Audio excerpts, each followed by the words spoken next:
Jonty, thank you very much for joining us on the Odd Shape Balls podcast. Of course, it's not the first time you were on. You joined us a couple of weeks ago when we obviously discussed your announcement as a new head coach of Workington Town for the 2025 season onwards.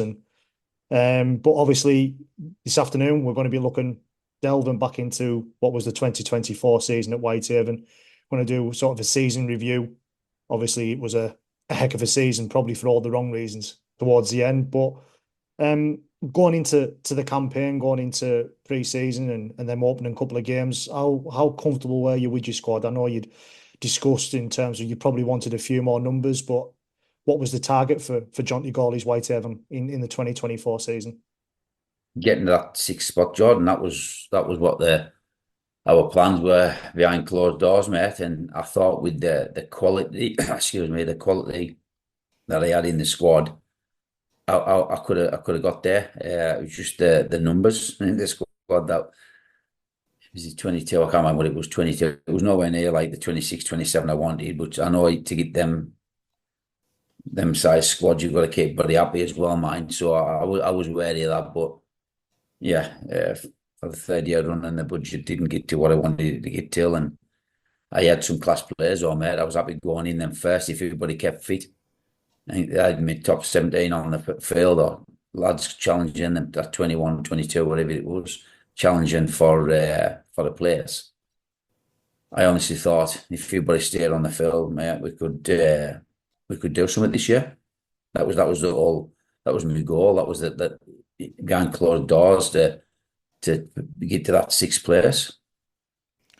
I know we'd spoke about it a couple of times off camera and off microphone, and you always said to me, mate, I feel like I've got the ability in this squad, and when you're signing the likes of Jake Mason, Adine Gebby, Lachlan Hannigan, obviously, Lucas Castle was going into a second season, Owen McCarron, who was sort of becoming mainstay in its second row. Then you've got the likes of Ryan King and Curtis Tier, has been a try scorer on one wing, and so when you've got sort of your nucleus of your players there, there's no reason why you couldn't afford, like I said, why if you didn't get top six that you couldn't have been challenging all that close to it.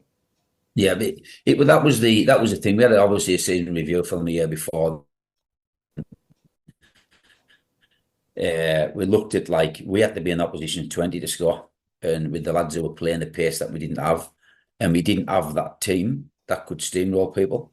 You know what I mean? We had to play a bit. We had to play out the yardage to get to them edges to try and find that fast ruck. And like you say, there was times when our wingers were making breaks and getting caught on the opposition 40, 30, 20, whatever.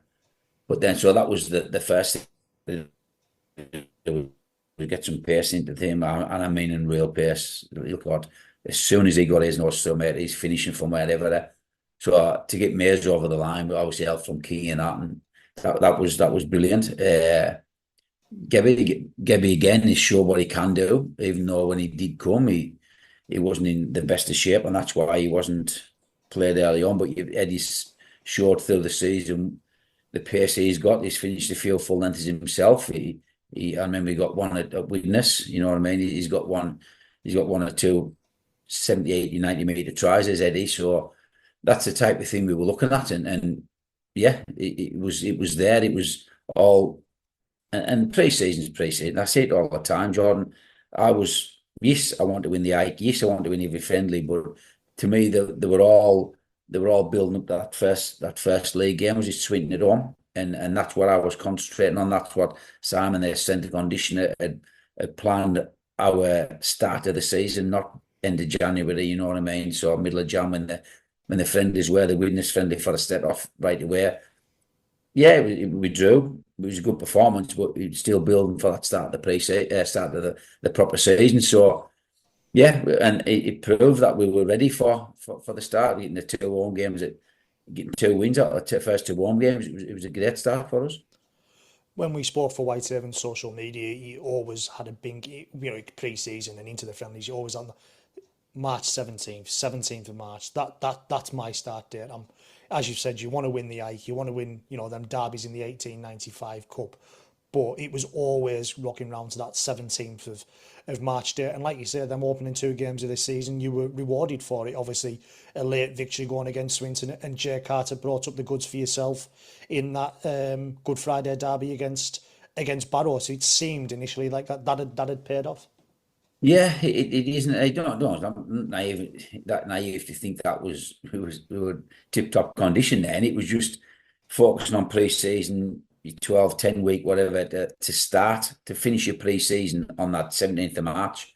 And then obviously it's a long season. You've got to do the right thing behind the scenes with the players to keep them in good condition. And it's championship, mate. It's a real hard division, and you clock off, you make errors, and you get your rewards, don't you? You know what I mean? You don't make errors, you're in the game. You make errors, and you're nothing. And that's what let us down a lot of the times in games where we were close to some top teams at times. Our skill level, our execution let us down, and that's what we talked about in video at half times, at full times, like I say, in video sessions, at training. It was always about skill and execution because the quality was there. It's just sometimes that side of it let us down. And when you're only going to get 2 chances against Featherstone either side of half time, you're going to have to take them, because if you take them, you're winning. And you get beat by 10 points. Or Toulouse is the same, you know what I mean? You get beat at home by good teams where, yeah, you're coming off disappointed because you haven't been the best you can be, but you're in the game against a good side. You know what I mean? But so if you don't take them 2v1s and the passes behind the player or on the floor or the forward pass, whatever, or you're knocking on, it loses your games. And that's what we were like. Look at Toulouse away, how it finished compared to what it started with. We could have been 12-0 up in first 10 minutes. Jordan, he puts a different spin on that game because they've been beat the week before at home by Swinton. So we go 12-0 up after 10 minutes. And he puts a different outlook on the game. Our lads are more confident. They've got a bit of doubt in their minds. But we knock on twice over the line by 2 of our most experienced players that I've just mentioned. Mazo and Kingy, they both knock on over the line, either side of the post, you know what I mean? So, and then we get beat 40 points to 4, I think it was. We didn't get looking after that. It just, circumstances in games at this level, that determines what the results are going to be. Just got your opening 10 rounds up. 3 victories, 2 draws, 5 defeats. There was a big thing made as well, obviously, about your opening 4 rounds, all being played at home. Sort of unprecedented. Did that come into your thinking at all, that if we can get 3, 4 victories, that we really could be onto something here? And obviously, you started well, 2 from 2, but then Sheffield come up, and despite Wakefield coming up to Whitehaven this season, obviously, I think Sheffield were probably the best team we've seen at Whitehaven. Yeah, and let's not forget Jordan half time at Sheffield at home. I think it was 12-10 or 10-8 or something like that. 12-10 it was. It was 12-10 at home. We were getting beat. Yes. So we're in the game. So we're confident at half time because we've been a bit of a bogey side for Sheffield over the last 2 or 3 years. Obviously not this season, but the previous 2 we were there. And so we go into 12-10 after winning our first 2 home games and we're 2 points down on a team that we've done the double over the season before. I'm thinking we're in a good place. In 21 minutes, they get 5 tries and it's 42-10. You know what I mean? It just takes the game away from you. And that's in 21 minutes at the start of the second half. And then we get back into the game, but the game's gone.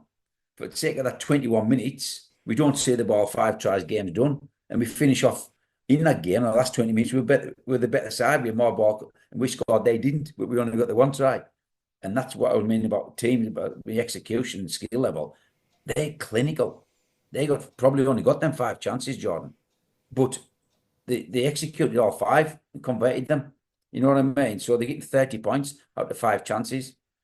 We don't get any points out of 2 chances sometimes, and that's what let us down. And yeah, and the Batley game, the game after, it was nip and tuck. They got a couple of late tries, didn't they?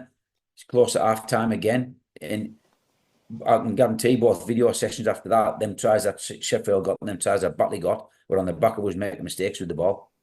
Next set, the set after, giving a penalty away, repeat set, 6 again, whatever. It was on the back of us making mistakes again down to skill and execution. Move away from them opening few games. Featherstone were next up at the at the recreation ground, the Otis Rec, and a game that you probably threw 2 points away in. Yeah, we did that. Let's have a look where we are there. I had a look at this before, Jordan. Yeah, that was the was it a 10-pointer? 28 Something like 24. that. Yeah, and that was the one. That was the one. Was it that game or Toulouse? Because they were very, very close together in games. The And back to back. yeah, I thought they were. I can't remember which it was either side of half time. I think it could have been Fev. We didn't complete the 2v1 2 minutes before half time to put us in the lead, would it have been? Yeah, they put us in the lead. And then right after half time, we didn't complete the 2v1 at the other end of the field at the away change rooms end. Two chances to get 10, 8, 10, 12 points, and we didn't do it. And we get a bit before. It's just our mistakes again led to other teams. And that was the frustrating thing, Jordan. If teams like Sheffield did, bear in mind, they were very clinical, Sheffield, like I've just said. Yeah, it's on the back of us, but if you're getting 30 points difference off their skill level being top quality, you can't live with it, don't you? But it hurts even more when a team like Featherstone come and a week or 2 weeks later, a team like Toulouse come, and all we talk about in video on the Tuesday after that is how we have let that game get away from us. Not how good they were, how clinical they were. They've deserved that win. It was all, if we'd done this, if we'd done that, if we'd done the other, after the horses bolted, we'd have won them games. And that's championship for you, mate. You get punished for your errors, and we got punished for either not completing our sets well, or, you know what I mean, or giving penalties away and restarts. And that's the name of the game, mate. We're not trying to reinvent the wheel here. You've got to get through your sets. And look at that Penrith game this morning. Grand final, Penrith. Virtually, you know what I mean? They were very good where Melbourne Storm just kept invite them in. And yeah, it's every level. You add pressure, invite pressure into your own half, mate. You can give them the teams, if they're going to score there. They're going to score. And that's what's happened with us. Following that Featherstone game, which I know we spoke obviously post-match for the radio and for Whitehaven, you were really, really disappointed in. But then your next 4 games were that game away at York, which we'll discuss in just a minute, the draw at Widnes, Wakefield at home, which, while it wasn't a blowout, and then that draw at Doncaster. And if you have a look and you go, one result changes there, if it's the Widnes or Doncaster, if you get another point in that game or you don't concede a point in that game, you stay up.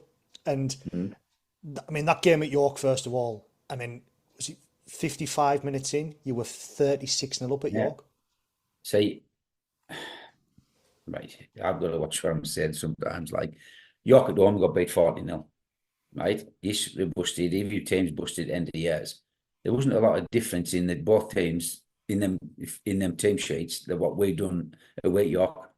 We were absolutely clinical. It was the best we've been this year, and it could have been more.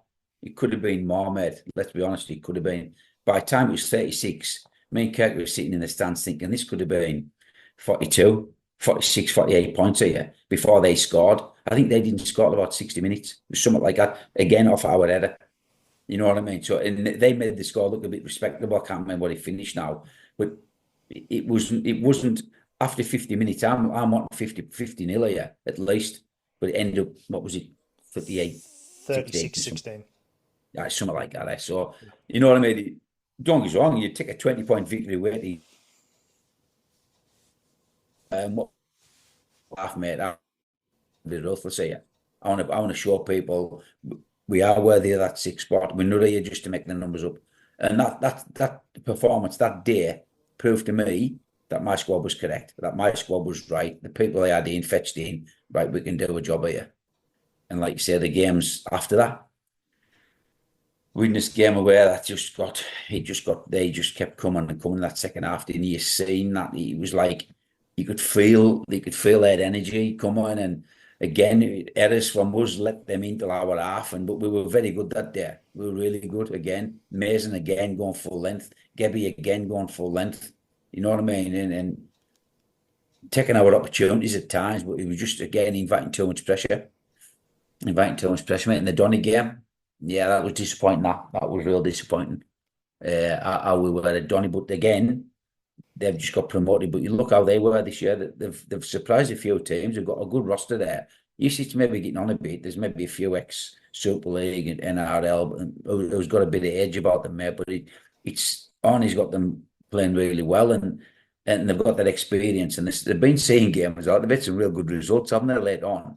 Hmm. So even to go there, people say you'd have wanted Doncaster and got a point. No, I don't want a point at Doncaster. I want two because we were worthy of two. But then we go on and we get a lad Simbin. I think we had two Simbin that day, didn't we? It was just Lucas Castle. Lucas come on and got Simbin right away, didn't he? Yeah. They scored how many times this year, Jordan?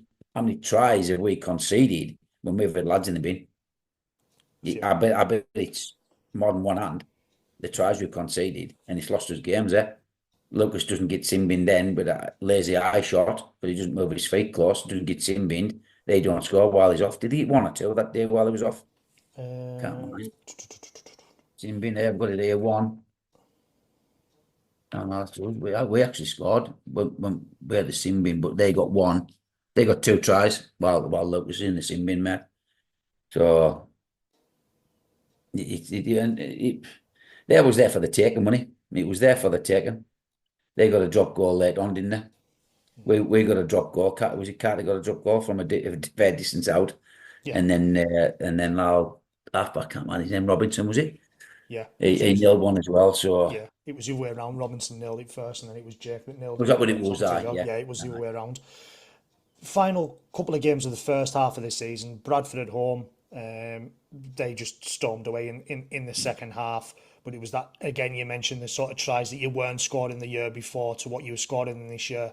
There was that Yeah. amazing try once again where Joey Uh, had caught the ball, went behind the goal line, and then Mazo obviously made the break. yeah, you've got to remember though, leading up to half time on that, and we were 12-10. We were going winning 12-10. You were 12-6 up at the break. 12-6, sorry, 12-6 up at the break. That's the one where Owen McCadden charges down, right on the out Yes. there, puts Hmm. the ball down, everybody's pointing at the ball, the referee's right there, and he doesn't give it. No. He doesn't give it. And it was all of us social media the next week. That's 18-6 at half time, mate. He puts a different spin on the game. Yeah. You're one score down at half time away from home. We're all right there. We're all right. We've got a chance. But we got two tries up, 18-6 at half time. Again, if it's another to lose at the start of the year, puts a different spin on things, doesn't he? They've got to score three times to beat us then.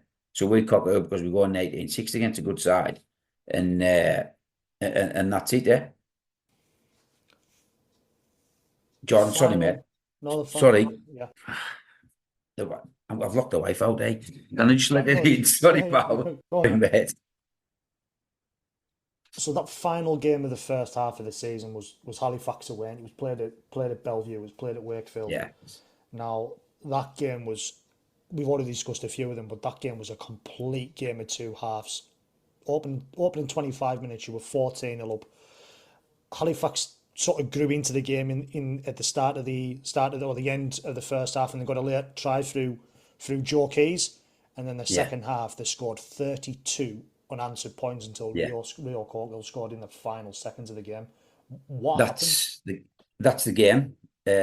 You Worthington turned up, shouldn't be playing. He'd been ill all night. He was spewing up in the change rooms before we went out.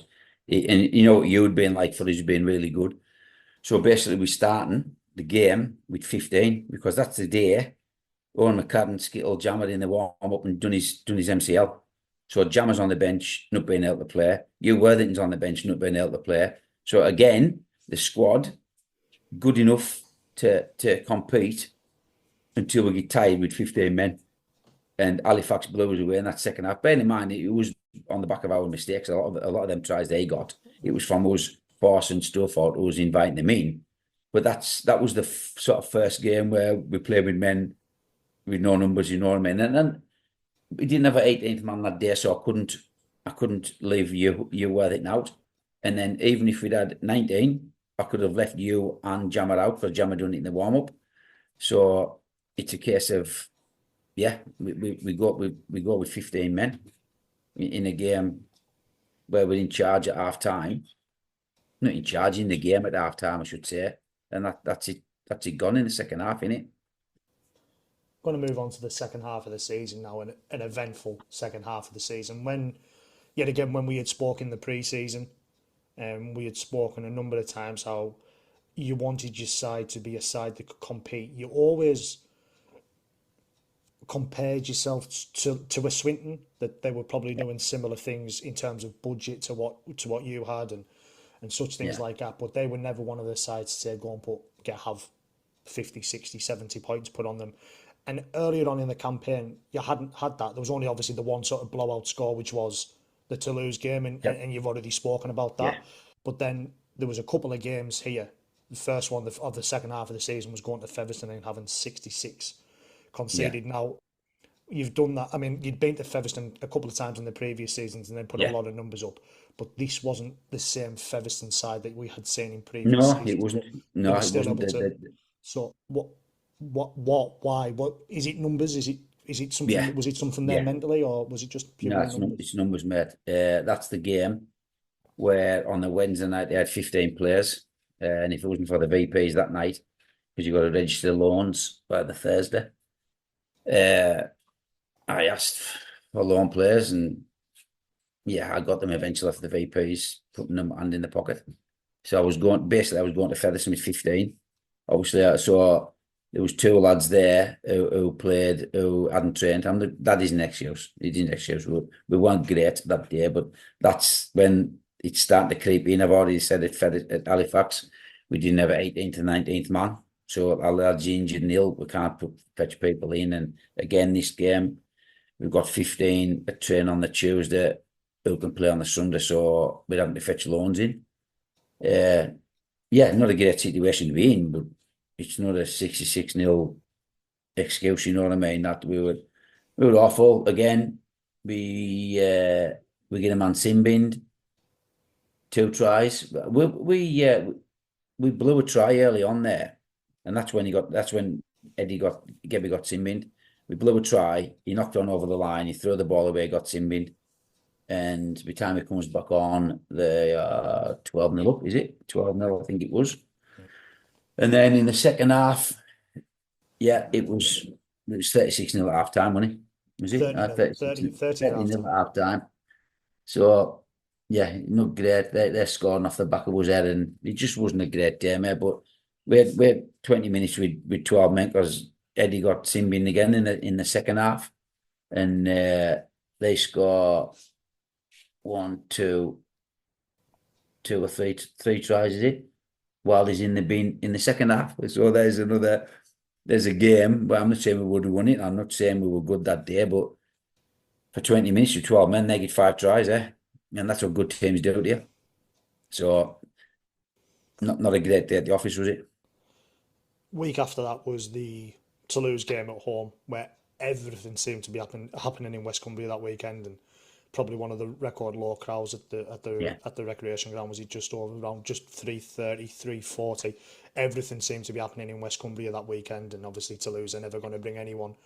The week after that, you celebrated your birthday down at Swinton, and it was a heart-stopping encounter.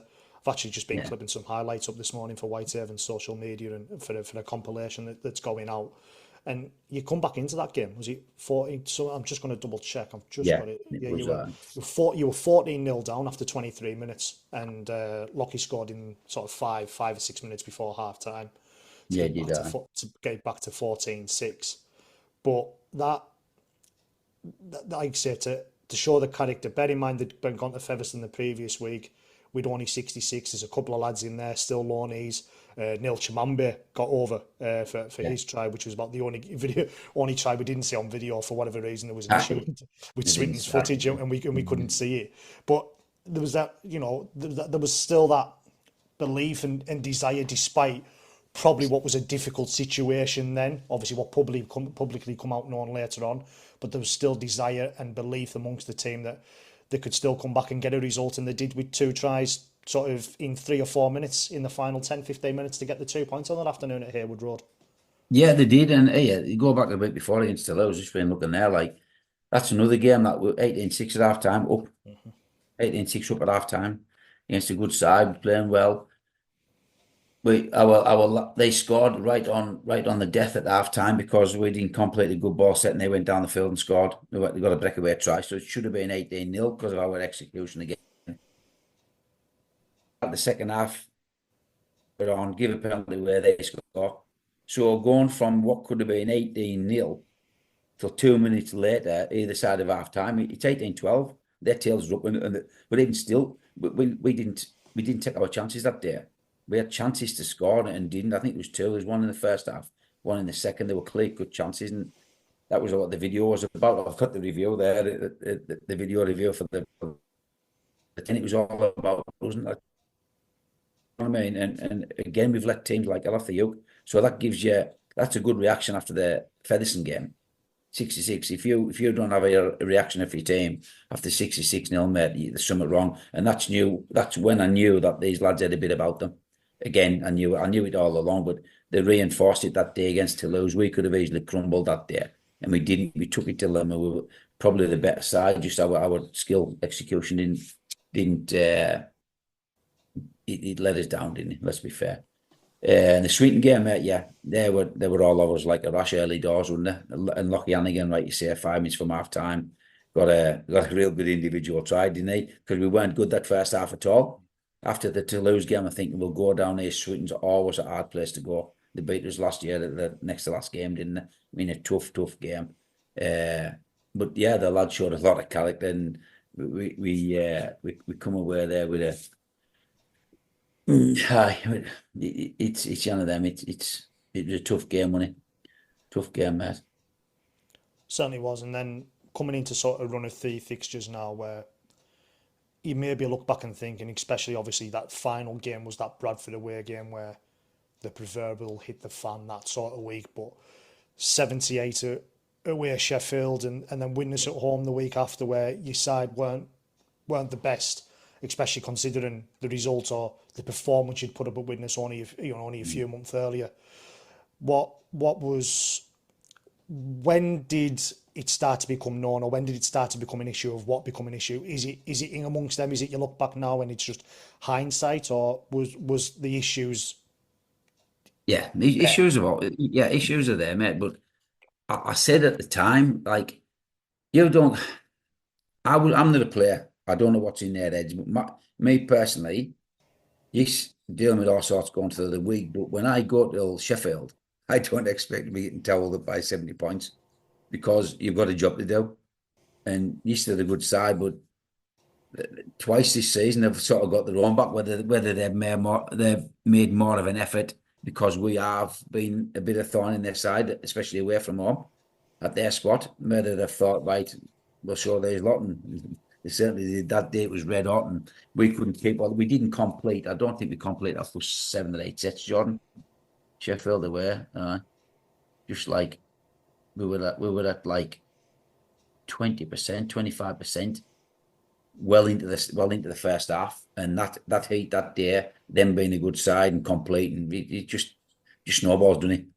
It just snowballs, and that was probably the worst this season. That at Sheffield away, mate, it was terrible. What was it next? It said It was Widnes at home. Widnes again, half time, equals, wasn't it? 12-12 at half time. They score right at the start of the second half. 3 minutes in again, score. So we talked about this as well, about half time stuff, about especially at Swinton. We talked about it, coming out early and getting ready, because the amount of kickoffs we fluff, or the amount of sets we don't complete right after half time, or the tries we conceded within 2 or 3 minutes after the break. It was a worry, and that's what Widnes done. It was 12-12 right after half time, 3 minutes in. They take the lead and they never relinquish it, and there was no score after 20 minutes again in that second half. It was evens, but the damage is done because good sides stick in games, mate. They don't make errors, and obviously they got 3 tries there in 15 minutes after half time, and that's a game done, isn't it? That's a game done. That game then at Bradford, 58-0. It was a very warm afternoon, but it was earlier on in that week when the club publicly let everyone else know what had been happening. I sat down with CEO Les Messenger, and it was essentially a beg for help from Les in terms of finances, and he needed help in trying to get people into the club to help him. How, looking back now, how much was it of a relief for that to come out and sort of It everyone to needed know? it needed to come out weeks before that. Fair play for them doing it then, but we knew what was going on, and I don't know if it was pride or we can't let people know what's going on. Yeah, we need to let people know what's going on because that's how bad it was. We got to Bradford with 16. A couple of lads didn't come, injuries. I met who was it? Shaw, Callum Callum Shaw. Shaw. That day, I met him at 1:30, and he played. You know what I mean? So yeah, and they were good. They've fetched. They've got knows how many players they've fetched in, and they were really good that day. Big side, small pitch, red hot day again. We didn't complete again. We completed 2 sets before half time to make it 60% in yardage, where we were down to 40% before that. You know what I mean? So you're just inviting teams on your line, and they're the big side. They're a real good side. So yeah, it's just a snowball effect. Whether the lads' heads were gone or what, I don't know. I can't tell you what the players were thinking at the time regarding how they were performing. But it doesn't help when you go on spots down the motorway and you've got 15 players, mate. It's as simple as that, is it? Isn't it? It certainly doesn't matter. And that this final game now for yourself, obviously, of course, Leeds was Doncaster. Now, I hope you don't mind me saying, but we'd spoke on that Thursday evening after training, and I said, "How do you want to do this, mate?" And that was, "How do you want to do this in terms?" Because obviously announcing that you were going to be leaving the club, Yes. and we spoke on At the end of Thursday. the season. At the end At of the the end of the season, yes, season. at the end of the Yeah. season, yeah, yeah, and that's Yeah. and you said probably do similar to what Gary Charlton had done. We'll announce it a couple of weeks beforehand. We'll get the final home game in. There'll be a couple of lads obviously saying bye alongside myself, Yeah. and hopefully it'll be a celebration. Get to the Halifax game, wasn't it? And that was it. Yeah, get to the Halifax game. Yeah, we'll do it that week of the Halifax game, which was going to be the final game of the season. Now that was Mm. Thursday evening. 72 hours later, or less than 72 hours later, you're standing in front of me, officially announcing your resignation.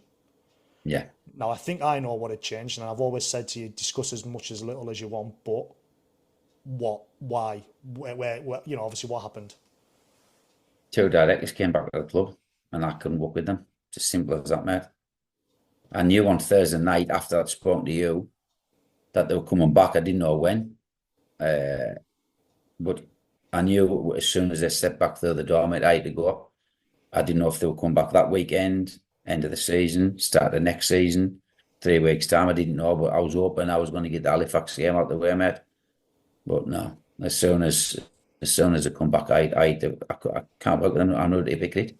I'm honest with people. Is if I'm right or so I just had to go, mate. I was gutted. Absolutely same what it meant, Liz. I, I did, and I remember posting that on social media on the Saturday morning about the return of the two directors, and you were in touch with me within 5 minutes. Yeah, And yeah, so as soon as you seen that was that, you knew that yeah. was it, your That time was was it. done. I was out with my dog on shore, and as Yeah. soon as I was getting texts right, left, and centre. Uh, so the back, I said, well, I come back in. I said, Missus, that's me done. I'll have to tell the lads tomorrow. But it's before the game, after the game. I'll have to, I'll have to go. It's as simple as that. And Gutted, I like yeah. absolutely gutted. It was something that I wanted to finish. There was obviously before all this happened, there was one. Maybe you get a turnover of players, don't you, each season? And I wanted to be there in that last game with your lads who were moving on, and wishing the lads who were going to be staying, wishing them well. But it says something when I don't think there's anybody left, is there? What's going on at the club? I'm not sure what I was there. There was nothing. Everybody wants a Whitehaven Rugby League, and I want a Whitehaven Rugby League there. We need it. And I love my time at Whitehaven. I'm just absolutely gutted I would finish, mate. But I just had to get out of there. I couldn't stay. Simple as that. Would a big push for time, but obviously there was that Yeah, game against Doncaster where it's in terms of the last, brilliant. obviously, it was amazing, Mm. and obviously with that, and then obviously what had happened had happened. Now I know you took a step away from in terms of focusing on anything to do with Whitehaven, and obviously you were saying, but that final few weeks of the season, from looking from the outside, what did you make of that? What did you make of the job that Kyle had to come in and do? Gutted there. I was gutted out of the state of the club. The lads having to play injured, lads missing because they were too injured. Yeah, it wasn't a great situation. I mean, I just wished I'd been there to sort it out.